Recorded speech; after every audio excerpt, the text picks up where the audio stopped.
Yeah, we certainly are.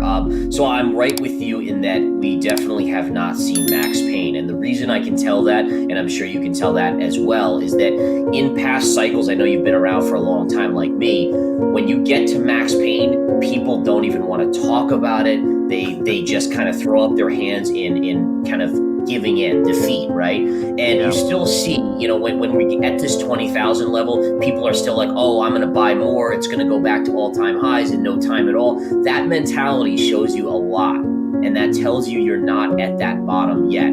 So again, is it going to be 12,000? Is it going to be lower than that? The only kind of caveat, and again, I've been kind of riding this, 20 was my high end, 12 is my low end. But one of the things that makes me a little nervous that is that if this is the .com moment for cryptocurrency, Right. then I go to Amazon's chart in 2000, right? And what's interesting about that is it's the exact same pattern on Amazon.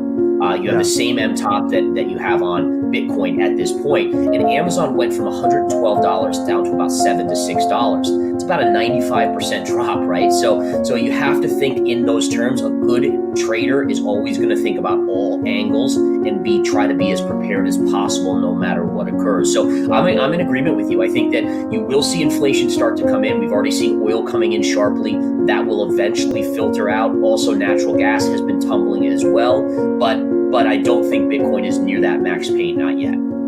Yeah. One thing that concerns me right now is the situation with China. A lot more pressure. We'll talk about that here in a minute with our stories as we wrap up the show. But one thing for sure is if we do see kind of a global reserve positioning, whether it's the yuan or you look at potentially a digital dollar that could emerge, there's a lot of things happening within the European Union, which is really kind of getting into a lot more legislation. Now we may see, a mock print of that same kind of concept of what they're doing from a regulatory standard under MiCA, possibly show up in Capitol Hill. And I know Kevin O'Leary talks about this a lot, is that with USDC possibly being regulated, that would really open up the gates on, institutional finance starting to move into the place. When I say the place, meaning cryptocurrency, our place.